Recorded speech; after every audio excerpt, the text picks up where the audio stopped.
بسم اللہ الرحمن الرحیم۔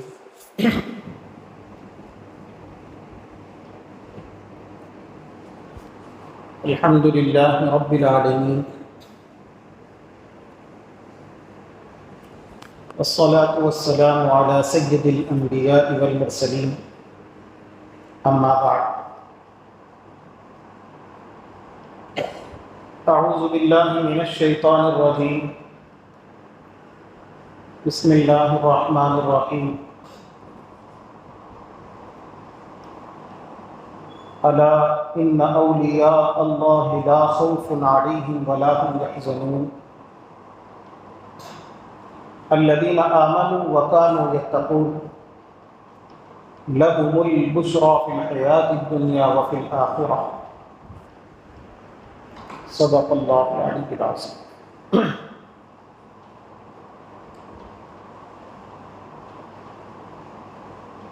معزز سامعین اکرام، قابل قدر بزرگوں اور عزیز دینی بھائی،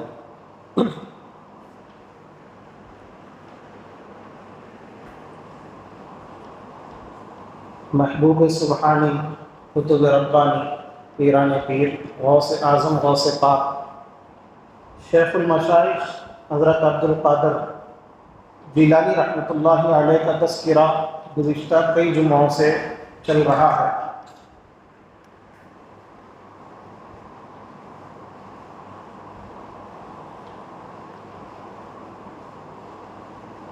گزشتہ جمعوں میں آپ کے احوال بھی آئے اور یہ بات بھی آئی کہ حضرت شیخ عبد القادر جیلانی رحمۃ اللہ علیہ نے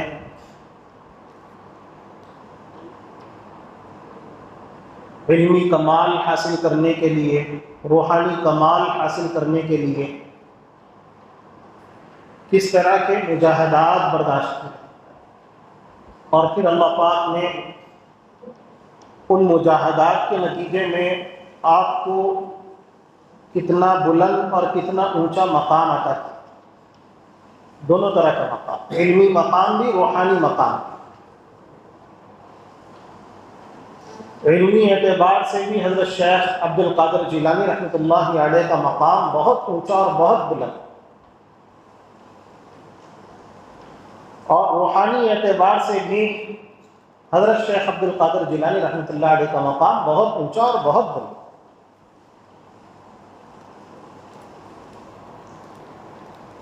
یہ عادت اللہ ہے، اللہ پاک کی عادت ہے کہ اللہ پاک سب کو ایک جیسا نہیں بناتے، بعض کو بعض پر فضیلت عطا فرماتے ہیں۔ انسانوں میں انبیاء کو، رسولوں کو اللہ پاک نے خاص فضیلت عطا فرمائی، پھر ان کے بعد صحابہ کا مقام و مرتبہ، پھر ان کے بعد اولیاء اللہ کا مقام و مرتبہ۔ اولیاء اللہ کے اندر بھی حضرت شیخ عبد القادر جیلانی رحمۃ اللہ علیہ کو اللہ پاک نے ولیوں کا سردار بنایا، بہت اونچے مقام پر فائز کیا تھا۔ اس سے پہلے بات آ چکی ہے کہ آپ کے بعد سے آج تک کوئی اتنا بڑا غوث پیدا نہیں ہوا۔ حضرات صوفیہ اور حضرات علماء کہتے ہیں کہ اتنے اونچے مقام پر اللہ پاک نے آپ کو فائز کیا تھا۔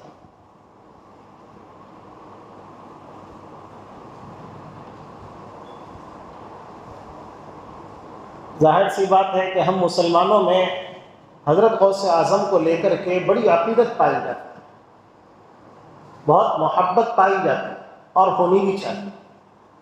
یہ عقیدت و محبت ہمارا اخروی سرمایہ، ہماری آخرت کے لیے نجات ہے، نجات کا سبب اور نجات کا باعث ہے۔ لیکن اس محبت کا تقاضا کیا ہے؟ ہم اور ہمارے ذہنوں میں اولیاء اللہ کا جو تعارف بیٹھا ہوا ہے وہ کچھ اس طرح کا تعارف ہوتا ہے کہ اولیاء اللہ ان کو کہتے ہیں جن کے ہاتھوں پر خرق عادت بہت سے امور ظاہر ہو جایا کرتے ہیں، اور تمام ولیوں کی شناخت ہمارے پاس اسی طرح ہے۔ ولی کا مطلب یہ ہے کہ وہ کیسے کچھ مخصوص اختیارات اللہ پاک کی طرف سے ان کو مل جاتے ہیں اور وہ ان اختیارات کا استعمال کرتے ہیں، یہ ایک غلط تصور ہے۔ میں نے کہا تھا کہ حضرت شیخ عبد القادر جیلانی رحمۃ اللہ علیہ نے اللہ پاک کا قرب حاصل کرنے کے لیے جو مجاہدات اور جو قربانیاں پیش کی ہیں، اللہ پاک نے اس کے نتیجے میں ان کو اتنے اونچے مقام سے نوازا ہے۔ اور یہ جو کرامتیں ہوتی ہیں ان پر ولی کا مکمل اختیار نہیں ہوتا، ولی کی عظمت کو ظاہر کرنے کے لیے اللہ کی قدرت سے کرامتوں کا اظہار ہوتا ہے۔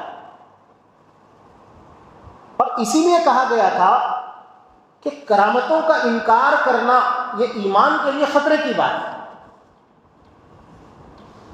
کلام پاک میں اللہ پاک نے اپنی قدرت کا جگہ جگہ مظاہرہ کیا۔ حضرت عیسیٰ علیہ السلام کی جو ولادت ہوئی کس طرح ہوئی؟ بغیر باپ کے حضرت عیسیٰ علیہ السلام پیدا ہو گئے، یہ اللہ کی ایک قدرت ہے۔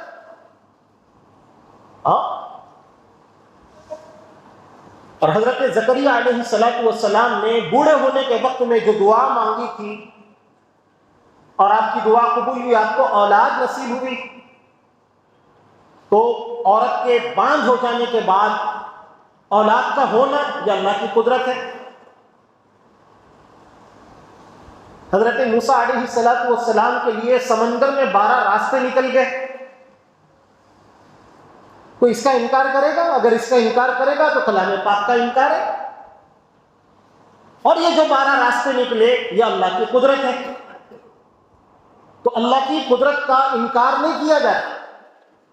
اسی طرح جب کوئی بندہ اللہ پاک کا قرب حاصل کر لیتا ہے اور اللہ کے انتہائی نزدیک ہو جاتا ہے، اللہ کا ولی بن جاتا ہے، تو اللہ کا ولی بن جاتا ہے تو اللہ اس کی عظمت کو ظاہر کرنے کے لیے اس کی دعاؤں کو قبول کرتے ہیں اور اس کے ہاتھوں پر کرامتوں کا اظہار ہو جاتا ہے۔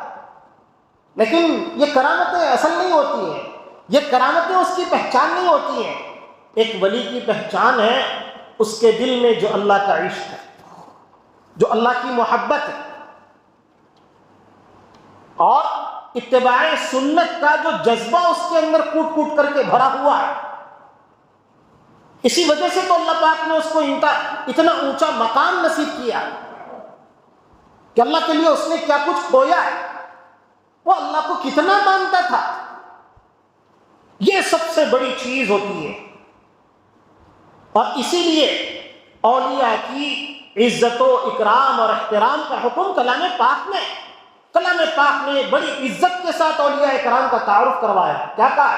الا ان اولیاء اللہ لا خوف علیہم ولا هم یحزنون۔ دیکھو یہ جو اللہ کے ولی ہیں یہ وہ لوگ ہیں جن کو کوئی خوف اور کوئی غم نہیں ہوگا۔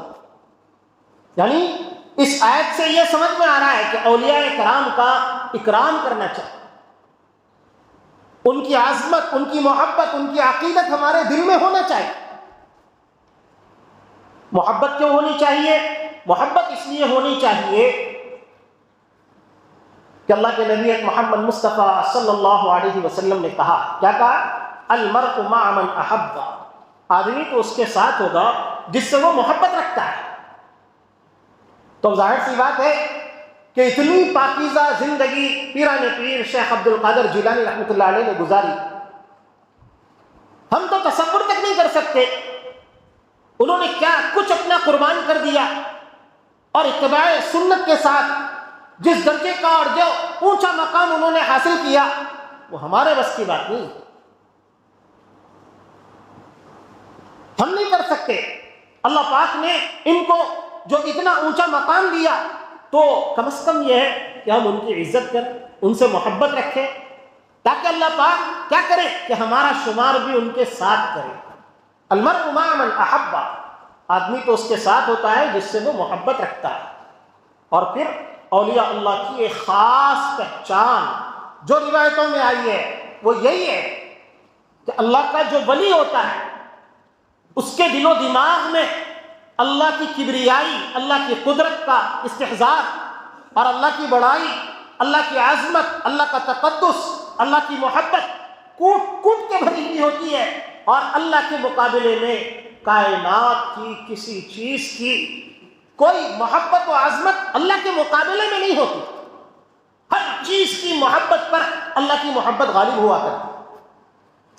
ایک حدیث ہے اللہ کے نبی حضرت محمد مصطفیٰ صلی اللہ علیہ وسلم کا بیان اللہ کے نبی صلی اللہ علیہ وسلم نے کہا ہے۔ کیا کہا ہے؟ ان من عباد اللہ لاناسا، دیکھو اللہ کے بندوں میں کچھ لوگ ایسے ہیں ما ہم بانبیاء ولا شہداء، دیکھو یہ نہ تو نبی ہے نہ شہید ہے، بالکل صحیح درجے کی روایت ہے، نہ تو یہ نبی ہے نہ شہید ہے، یغبطہم الانبیاء والشہداء، لیکن کیا ہے کہ نبی اور شہید بھی ان پر رشک کرتے ہیں، رشک کی نگاہ سے دیکھتے ہیں۔ کیوں؟ بمکانتہم، یوم القیامہ کے لیے الفاظ ہے، یوم القیامہ بمکانتہم من اللہ، قیامت کے دن یغبطہم الانبیاء والشہداء، یوم القیامہ قیامت کے دن انبیاء اور شہداء کیا کریں گے کہ ان پر رشک کریں گے، جو کہ نہ تو نبی ہے نہ تو شہید ہے، رشک کریں گے۔ کیوں کریں گے؟ بمکانتہم من اللہ تعالی، اللہ کے ساتھ ان کا جو نزدیکی مقام ہے، اللہ پاک نے ان کو جو عزت دی ہے، ان کا جو اکرام کیا ہے، ان کو جتنے بلند نورانی مقام سے نوازا ہے، اس مقام کی وجہ سے انبیاء اور شہداء بھی رشک کریں گے۔ ولی کا مقام تو نبی کے بعد آتا ہے، شہید کے بعد آتا ہے، لیکن انبیاء اور شہداء بھی رشک کریں گے ان لوگوں پر، ان کو دیکھ کر کے کہ اللہ نے ان کو جو نوازا ہے۔ جب اللہ کے نبی حضرت محمد مصطفیٰ صلی اللہ علیہ وسلم نے یہ بات صحابہ کرام کے سامنے بیان کی نا، تو صحابہ کرام کہنے لگے کہ قالوا یا رسول اللہ تخبرنا من ہم، اے اللہ کے رسول ہمیں بتلائیے بھی تو کہ آپ یہ کہہ رہے ہیں کہ ایسے اونچے نورانی مقام پر وہ لوگ ہوں گے کہ اس کی وجہ سے نبی اور شہید بھی ان پر رشک کریں گے، تو وہ کون لوگ ہوں گے جن پر کیا کریں گے کہ نبی اور شہید رشک کیا کریں گے، انبیاء رشک کریں گے، شہداء رشک کریں گے، وہ کون لوگ ہوں گے اللہ کے نبی ہمیں بتلائیے۔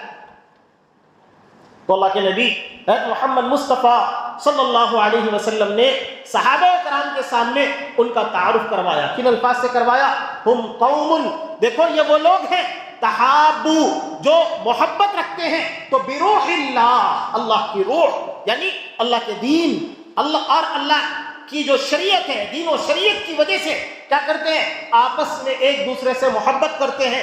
تحابو بروح اللہ علی غیر ارحام بینہم، ان کے درمیان میں آپس میں کوئی خونی رشتہ بھی نہیں ہوتا، کوئی خونی رشتہ داری نہیں۔ علی غیر ارحام بینہم ولا اموال یتعاطونها، اور نہ تو کوئی آپسی مالی لین دین ہے، آپس میں کوئی مالی لین دین بھی نہیں، کوئی دنیاوی غرض نہیں، نہ رشتہ داری ہے، بغیر کسی رشتہ داری کے آپس میں یہ لوگ محبت کرتے ہیں۔ کس وجہ سے؟ بروح اللہ، اللہ کی روح کی وجہ سے، یعنی اللہ کے دین کی وجہ سے، اللہ کی شریعت کی وجہ سے ایک دوسرے سے آپس میں اللہ کی وجہ سے تعلق رکھتے ہیں، اللہ کی وجہ سے محبت رکھتے ہیں۔ اللہ کے نبی حضرت محمد مصطفیٰ صلی اللہ علیہ وسلم نے آگے یہ کہا کہ دیکھو یہ لوگ کیا ہیں کہ نور ہے، اور وَعَلَى نُورٍ، اور نور پر ہے، یعنی ان کے چہرے وَإِنَّ لَوُجُوهَهُمْ لَنُورٌ کے الفاظ ہیں، یعنی ان کے جو چہرے ہیں یہ چہرے سراسر نور ہے۔ کیا مطلب؟ ان کے چہرے جو نور سے روشن ہیں، ایسا لگتا ہے جیسے کہ ان کے چہرے خود کیا ہے؟ روشنی ہے، ان کے چہرے خود نور ہے۔ اللہ کے نبی حضرت محمد مصطفیٰ صلی اللہ علیہ وسلم نے یہ تعارف کروایا کہ ایسے نورانی چہرے، اور پھر اس کے بعد اللہ کے نبی کے الفاظ ہیں کہ لا يخافون اذا خاف الناس، یہ وہ لوگ ہیں کہ یہ نہیں ڈریں گے اس وقت جب کہ لوگوں پر گھبراہٹ طاری ہو، لوگ ڈریں گے۔ ولا يحزنون اذا حزن الناس، اور یہ لوگ اس وقت میں غمزدہ نہیں ہوں گے جس دن میں سارے لوگ غمزدہ ہوں، یہ وہ لوگ ہیں۔ تو اب ظاہر سی بات ہے کہ جو حدیث ہے، اس حدیث کی تشریح معارف الحدیث میں بھی ہے، اور حضرت تھانوی صاحب نور اللہ مرقدہ نے بہشتی زیور میں بھی کی ہے، اور اس کے علاوہ متعدد، اور یہ صحیح درجے کی حدیث ہے جو سنن ابی داؤد میں آئی، اور اس روایت کی بنیاد پر یہ کہتے ہیں کہ یہ جو محبت ہے، دیکھو ہماری جو محبت ہے حضرت شیخ المشائخ پیران پیر حضرت غوث اعظم غوث پاک عبد القادر جیلانی رحمۃ اللہ علیہ سے، یہ جو محبت ہے یہ محبت کس بنیاد پہ؟ کیا ہمارا ان سے خونی رشتہ ہے؟ اور ان کی جو ہم سے محبت ہے یہ محبت کس بنیاد پہ؟ کیا خونی رشتہ ہے؟ کیا مالی لین دین ہے؟ کیا ہم نے ان کے ساتھ کوئی معاملہ کیا؟ یہ جو محبت ہے یہ محبت اللہ کے لیے محبت ہے۔ ہم جو تڑپتے ہیں، ہم جو مچلتے ہیں، اور ہم جو اتنی عزت کرتے ہیں، اتنا اکرام کرتے ہیں حضرت غوث اعظم کا، تو یہ جو اکرام ہے، یہ جو محبت ہے، یہ محبت اللہ کے لیے ہے۔ اور ایسے لوگ جو اللہ کے لیے آپس میں ایک دوسرے سے تعلق رکھتے ہیں اور ایک دوسرے سے محبت رکھتے ہیں، کسی ولی سے بندہ محبت رکھتا ہے اس وجہ سے کہ وہ متبع سنت ہے، وہ اللہ کے نبی کا عاشق ہے، اس کو اللہ پاک نے توفیق عطا فرما دی، اس نے زندگی گزاری اللہ کے عشق میں، اللہ کی محبت میں۔ یہ جو بنیاد ہے، اس بنیاد پہ اگر آدمی کسی سے محبت کرتا ہے تو یہ محبت ایک ایسی محبت ہے کہ اس محبت پر نبیوں اور شہیدوں کو بھی رشک ہوگا۔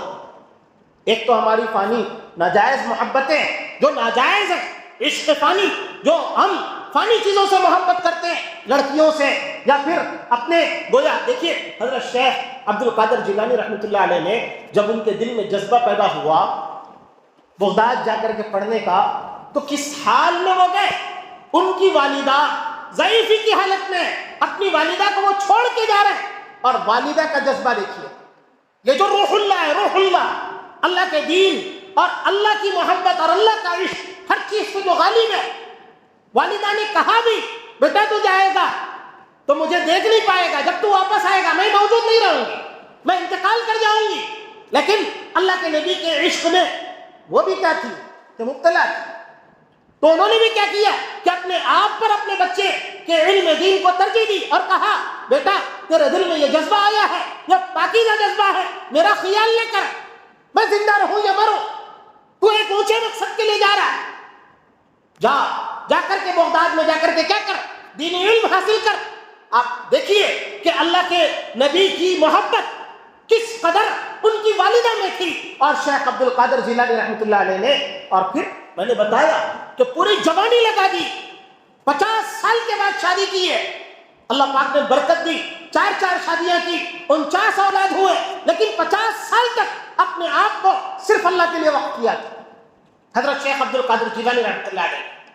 یہ دیکھیے کہ یہ جو چیز ہے بروح اللہ، یعنی ان کے دل میں ہر چیز کے مقابلے میں اللہ کی محبت کا غلبہ، اللہ کی عظمت کا غلبہ، اللہ کا تقدس، اللہ کی کبریائی کس درجہ بیٹھی ہوئی ہے۔ اور پھر یہ جو بات ہے نا کہ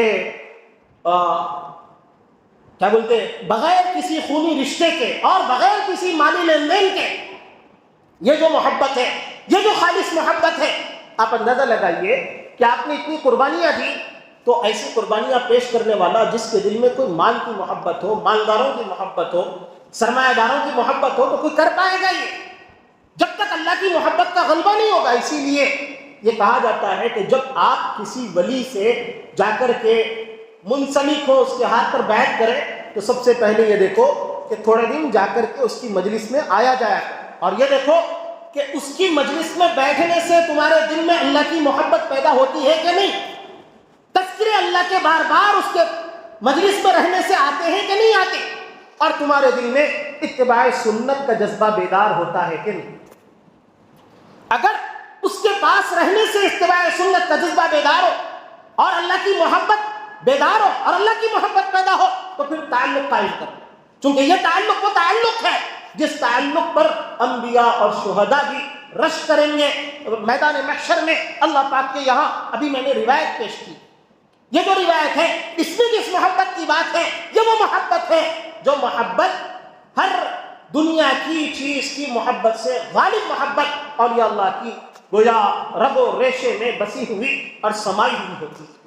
تو سب سے پہلا تقاضا یہ ہے کہ اولیاء اللہ کی عظمت، اولیاء اللہ کی محبت، اولیاء اللہ کا تقدس ہمارے دل میں ہو۔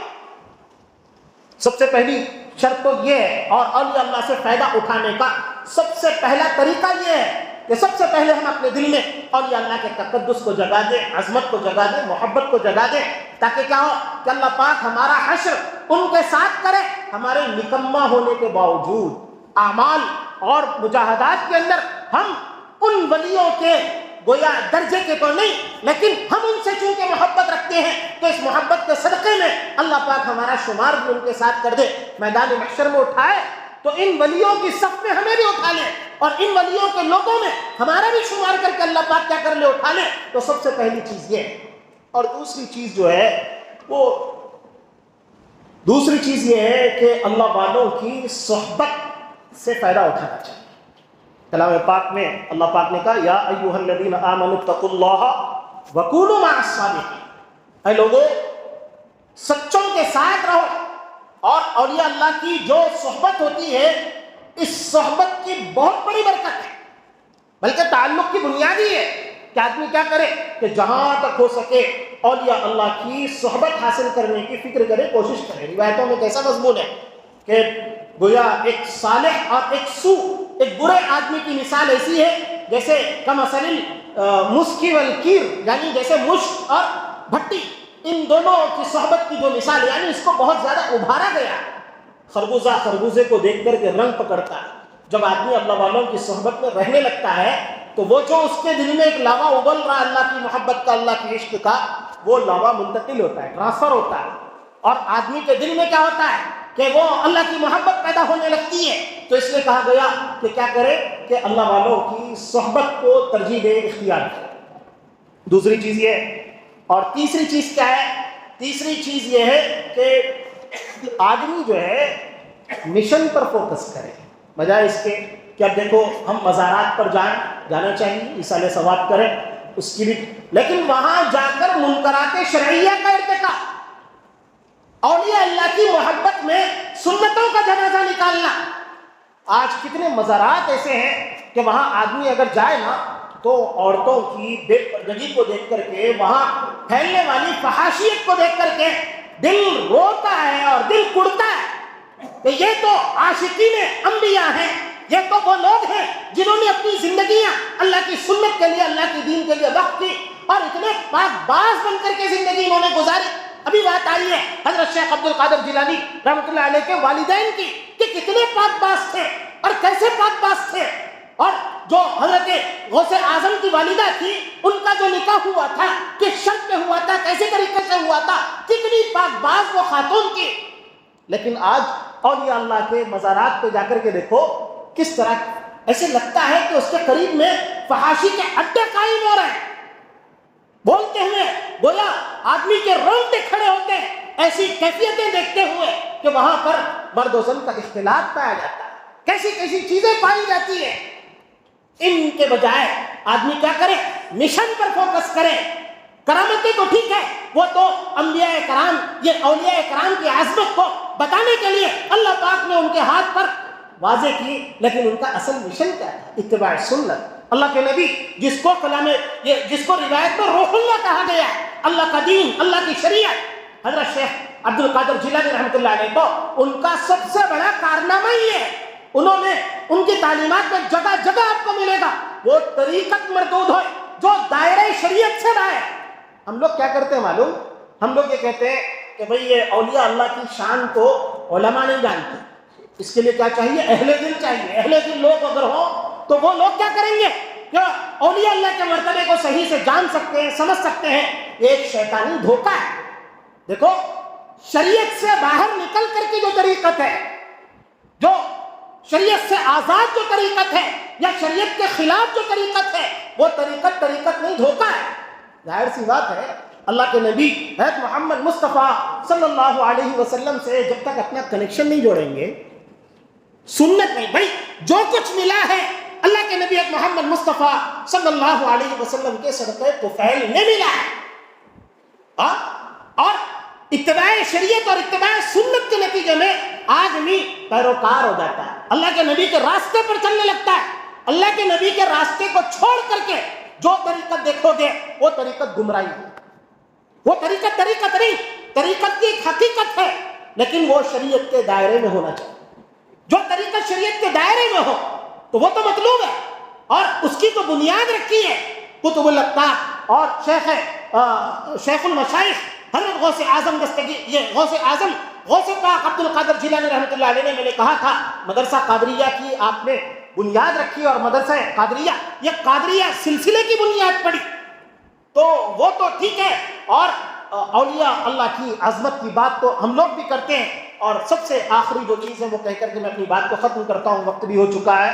اولیاء اللہ سے متعلق سب سے آخری جو چیز ہے، اولیاء اللہ کی شان میں نازیبہ بات کہنے سے، گستاخی کرنے سے، اور اولیاء اللہ کے گویا عزت و اکرام میں کوئی ایسا شائبہ یا ایسی حرکت کی جائے جس سے ان کے احترام میں فرق آ جائے، اس سے آدمی کو بہت ڈرنا چاہیے۔ کیوں؟ اس لیے کہ حدیث قدسی ہے، اللہ پاک نے بس دیکھیں پوری روایتوں میں صرف 2 جگہیں ایسی ہیں جہاں اللہ پاک نے اعلان جنگ کیا ہے۔ پہلی جگہ تو سود ہے، سود کے متعلق یہ کہا کہ سودی جو کاروبار ہے، سودی جو لین دین ہے، تو سودی لین دین کرنے والے سود سے باز نہیں آئیں گے، تو یاد رکھو اللہ پاک نے ان سے اعلان جنگ کر رکھا ہے۔ اور دوسری چیز حدیث قدسی میں مضمون ہے، من عاد لی ولیا فقد آذنتہ بالحرب۔ دیکھو جو میرے ولی سے دشمنی رکھتا ہے، میرے ولی کی عزت و اکرام میں کمی کرتا ہے، اس کا استہزاء اور اس کا تمسخر کیا کرتا ہے، تو اللہ پاک نے اس سے اعلان جنگ کر رکھا ہے۔ اور روایتوں میں، کتابوں میں بکثرت واقعات ایسے ہیں کہ اولیاء اللہ کی شان میں گستاخی کی وجہ سے اللہ پاک نے کتنے لوگ ایسے ہیں کہ مہلک بیماریوں میں مبتلا ہو کر آنن فانن ہلاک ہو گئے، آنن فانن۔ حضرت شیخ کی شان میں گستاخی کی، حضرت بایزید بستانی رحمۃ اللہ علیہ کی شان میں گستاخی کی، حضرت امام اعظم امام ابو حنیفہ رحمۃ اللہ علیہ کی شان میں لوگ بہت زیادہ گستاخیاں کیا کرتے ہیں۔ ایک مرتبہ ایک آدمی جو ہے حضرت امام ابو حنیفہ رحمۃ اللہ علیہ کے پاس آیا، آپ کو ذلیل کرنے کے لیے اور آپ کو تکلیف دینے کے لیے آ کے وہ بدبخت کہتا ہے، تکلیف دینے کی نیت سے، نکاح کرنے کی نیت سے نہیں، کیا کہتا ہے کہ امام ابو حنیفہ سے آ کر کے کہتا ہے میں آپ کی والدہ سے نکاح کرنا چاہتا ہوں، آپ کے والد صاحب کا انتقال ہو گیا تھا، والدہ سے نکاح کرنا چاہتا ہوں، اور یہ بدزبان بدبخت اذیت دینے کے لیے کہتا ہے۔ حضرت امام ابو حنیفہ رحمۃ اللہ علیہ صبر کرتے ہیں، صبر کر کے اس سے کہتے ہیں کہ بھائی دیکھ میری والدہ عاقلہ ہیں، بالغہ ہیں، میں والدہ سے جا کے پوچھوں گا، اگر وہ راضی ہیں تو ٹھیک ہے، لیکن اس کی نیت بہت خراب تھی، وہ تو تکلیف دینے کے لیے کہہ رہا تھا۔ حضرت امام اعظم ابو حنیفہ رحمۃ اللہ علیہ یہ کہہ کر کے اس مجلس سے اندر گئے، نکلے تو غیب سے کوئی تلوار آئی اور اس کا سر قلم کر دیا، چونکہ اس نے ایک ولی کی شان میں گستاخی کی تھی۔ حضرت امام اعظم امام ابو حنیفہ رحمۃ اللہ علیہ کو اس نے مقام سمجھا نہیں تھا، تو اس نے اذیت دینے کے لیے اس طرح کی بات کی کہ میں آپ کی والدہ سے نکاح کرنا چاہتا ہوں، اور حضرت امام اعظم ابو حنیفہ رحمۃ اللہ علیہ نے صبر کیا، اور جب آ کے دیکھا کہ اس کی لاش پڑی ہوئی ہے تو حضرت امام اعظم ابو حنیفہ نے کہا تھا کہ قتلہ صبری، ارے اس میرے صبر نے قتل کر دیا، کاش کہ میں بدلہ لے لیا ہوتا تو اس کا یہ گویا انجام نہیں ہوتا اور یہ محفوظ رہتا، میں نے بدلہ نہیں لیا، میں نے صبر کیا تو میرے اس صبر کرنے نے اس کو قتل کر دیا۔ حضرت مولانا قاسم نانوتوی رحمۃ اللہ علیہ کے پاس بدتمیزی کرنے کے لیے لوگ ایک زندہ آدمی کا جنازہ پیش کر دیا اور کہا کہ اس کا جنازے کی نماز پڑھائیں۔ پہلے تو انکار کیا، لیکن جب اصرار کیا تو آپ آگے بڑھ کے آپ نے جنازے کی نماز پڑھا دی۔ ان لوگوں کی پلاننگ یہ تھی جب دوسری تکبیر ہو جائے تو ہم ٹھیٹھی ٹھاٹھا کریں گے، مذاق کریں گے، ہنسی مذاق کریں گے اور آوازیں کریں گے، تم اٹھ کے ٹھہر جانا۔ لیکن اب جب حضرت مولانا قاسم نانوتوی رحمۃ اللہ علیہ جب اس کا جنازے کی نماز پڑھانے کے لیے آئے، جنازے کی نماز شروع کی تو اللہ پاک نے اس زندہ کو مردہ بنا دیا اور جنازے کی نماز ختم ہو گئی، وہ جنازے کی نماز میت پر ہوئی اور اس کے بعد وہ قیامت تک اٹھ نہیں سکا۔ یہ اولیاء اللہ کی شان میں گستاخی کا انجام ہوتا ہے، تو اولیاء اللہ کی شان میں گستاخی سے بھی اجتناب کرنا چاہیے، محبت ہو، عظمت ہو، عقیدت ہو، اور ان کے طریقے کو فالو کیا جائے، ان کے مشن کو فالو کیا جائے، اور ساتھ ہی ساتھ ان کی شان میں گستاخی سے آدمی بہت زیادہ احتراز کرے، اجتناب کرے۔ اللہ پاک کہنے سننے سے زیادہ سمجھنے کی توفیق نصیب فرمائے، اولیاء اللہ کے شان کو اور ان کے مقام کو سمجھنے کی توفیق نصیب فرمائے، اور ان کے مشن کو سمجھ کر کے